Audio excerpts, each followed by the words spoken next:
हाय guys, welcome back once again. अगर आप electrician हैं या फिर आप इलेक्ट्रिशियन नहीं भी हैं लेकिन अपने घरों की वायरिंग कराना चाहते हैं तो आपके लिए बहुत इंपॉर्टेंट वीडियो है। पूरा वीडियो देखिएगा, बहुत ज़्यादा नॉलेज मिलने वाली है आज की इस वीडियो में, क्योंकि ये बहुत कॉमन मिस्टेक है, जो गलतियां हैं या फिर डाउट है जो हम इलेक्ट्रिशियन लोग भी या फिर हम जो वायरिंग करवाते हैं हम लोग के दिमाग में रहता है। वो क्या है कि जो हम वायरिंग करा रहे होते हैं तो उसमें जो न्यूट्रल लूपिंग होता है, जैसे कि हमने जो न्यूट्रल जैसे 4-5 पॉइंट ले लिया, हमने 6 पॉइंट 7 पॉइंट 8 पॉइंट जो भी करते हैं उनका न्यूट्रल जो लूप करते हैं एक दूसरे के साथ, उसका वायर का थिकनेस क्या होना चाहिए, वो मोटा होना चाहिए, पतला होना चाहिए या सेम साइज़ का होना चाहिए। जैसे मान लीजिए हमने 1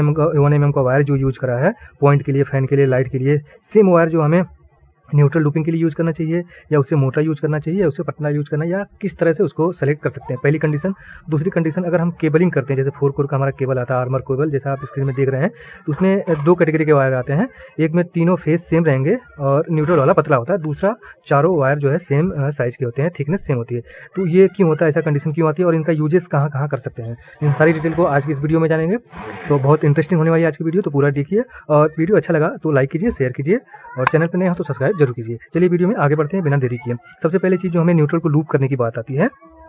तो स्टैंडर्ड जो मतलब रेटिंग होता है वो आपका एम्पियर के हिसाब से लोड किया जाता है। 1 mm, 2 mm, 3 mm, 4 mm, इस तरह के आप लोड के हिसाब से आप फेस वायर सेलेक्ट करते हैं। अब न्यूट्रल वायर का पहले रिक्वायरमेंट क्यों आता है, न्यूट्रल वायर कहाँ पे यूज होता है, क्यों लगाया जाता है, उसको समझने की कोशिश करते हैं। हमारा RYB और एक न्यूट्रल होता है, ये 3 फेसेस सिस्टम बोला जाता है, लेकिन न्यूट्रल की रिक्वायरमेंट आपको सिर्फ सिंगल फेस में आती है, 3 फेस सप्लाई में नहीं आती। सप्लाई से मतलब यहाँ पे ये है कि जो हमारे ट्रांसफार्मर जो होता है, डिस्ट्रीब्यूशन ट्रांसफार्मर, वहाँ से तो हमारे को तीनों चीज़ें मिलेंगी, चारों चीज़ें न्यूट्रल भी, लेकिन जो हम घर पे यूज़ कर रहे हैं, जैसे हमने 3 फेस का कोई मोटर यूज़ कर लिया, मशीन यूज़ कर लिया, तो उसमें हमारे को RYB यूज़ किया जाता है और न्यूट्रल को सिर्फ बैलेंस करने के लिए सर्किट में ऐड करा जाता है। उसका कुछ काम नहीं होता, उसमें करंट का फ्लो बिल्कुल नहीं होता, रिटर्न पाथ नहीं बनता है। जैसे मान लीजिए हमने 3 फेस का कोई मीटर ले लिया है और उससे हम सिर्फ और सिर्फ मोटर मशीन चला रहे हैं, जैसे मोटर चला रहे हैं, कोई और मशीनरी इक्विपमेंट चला रहे हैं, लेकिन फेस को डिवाइड नहीं कर रहे हैं, जैसे सिंगल फेस के लिए डिवाइड नहीं कर रहे। सिंगल फेस का मतलब क्या है, जैसे हमारे घरों में जैसे हाउस ले लिया, उसमें आप 3 फेस का भी मीटर लगाते हैं जिसमें RYB एंड दोनों रहता है। तो RYB से क्या होता है, सिंगल फेस का लोड, जैसे इसे आपने 2 AC ले लिया है, एक गीजर ले लिया है और बाकी लाइटिंग लिया है, तो R वाले से आप AC चलाते हैं, Y वाले से गीजर चलाते हैं, B वाले से बाकी टीवी वगैरह चलाते हैं। इन सबका न्यूट्रल के साथ अलग अलग कनेक्शन होता है, ये लोडेड न्यूट्रल कहा जाता है और ये बैलेंस होता है, इसमें लोड कनेक्ट नहीं होता है। तो जो आर्मर केबल होता है, और आर्मर केबल जिसमें न्यूट्रल थिन जो जिसमें होता है, वो वाला सिर्फ मशीनरी इक्विपमेंट के लिए यूज़ करा जाता है, जिसमें फेस डिवाइड ना किया गया हो, यानी सिंगल फेस का लोड अलग अलग ना हो, सारे फेसेस के लोड एक ही मशीन में एक ही जगह जाते हों, वहाँ पे आपको ऐसे आर्मर केबल यूज़ करनी चाहिए जिसका न्यूट्रल थिन होता है। ये आपका मतलब मनी बचाता है, पैसे बचाता है और इसके लिए ही इसको डिज़ाइन किया गया है। आप इसके जगह अपना स्टैंडर्ड कोर वाला, यानी चारों जिसके कोर बराबर हों,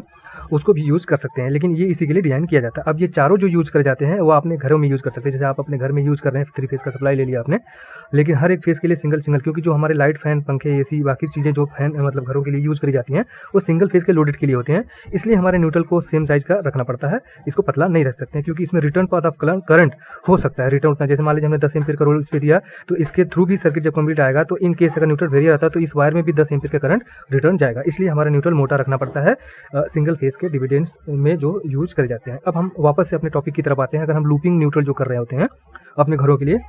उसमें मोटा रखना चाहिए या पतला रखना चाहिए, तो उसकी एक कंडीशन ये है, जैसे हमने 40 वाट की LED यूज़ कर ली है, समझ लीजिए 2 LED यूज़ कर रहा है हमने 20-20 वाट की, तो उसके लिए हमारे पास सिर्फ 40 वाट हुआ, जबकि हम जो स्टैंडर्ड कोड का रेटिंग होता है, जिसको मैं आपको लिंक में दे दूंगा, वहाँ से चेकआउट कर सकते हैं। 1 mm का कंडीशन जो होता है, अगर स्टैंडर्ड कोड वायर है तो 7 एम्पियर से लेकर 10 एम्पियर तक का लोड ले सकता है। हम इसको 7 एम्पियर ही अज्यूम करके चलते हैं, तो अप्रॉक्सीमेटली 1.6 या मैं उसको 1.5 किलो वाट ही दे सकता हूँ, अज्यूम कर लेता हूँ, यानी 1 mm वायर से आप 1.5 किलो वाट तक का लोड दे सकते हैं, ये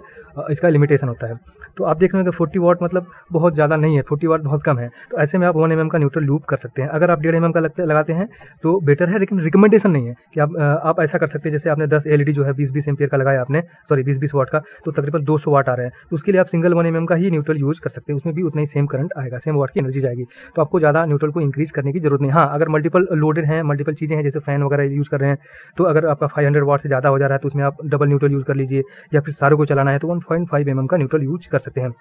लेकिन रिक्वायरमेंट सिर्फ इसी बेस पे होता है कि अगर आपके लोड ज़्यादा हैं और रिटर्न पाथ, हालांकि आपको पता है कि न्यूट्रल में करंट रिटर्न नहीं आता, लेकिन रिटर्न कभी आता है, जैसे मान लीजिए आपका न्यूट्रल फेलियर आ गया, आपने जो MCB से लगाया, MCB किसी तरह से बर्न हो गई, तो ऐसे में जो आपने स्विचेस ऑन करे तो जो रिटर्न आएगा, जैसे RYB कोई भी, और यहाँ से यानी यहाँ पे MCB लगाया हुआ था, ये फेल हो गया, तो जो इसका कनेक्शन लोड है वहाँ से रिटर्न यहाँ तक आएगा, तो ऐसे में अगर लूपिंग लूज रहा तो जल सकते हैं। इसीलिए जो है स्टैंडर्ड कोड सेलेक्ट करा जाता है कोड के हिसाब से। तो आप रिकमेंड कर रहा हूँ मैं आपको यही कि आप जो है 1 mm का यूज़ करें। अगर 10 200 वाट तक का यूज़ कर रहे हैं, उससे ज़्यादा करते हैं तो भी आप 1 mm का यूज़ कर सकते हैं। अगर उसमें फ़ैन वगैरह या फिर कोई ऐसी मशीनरी जिसमें इंचार्ज यानी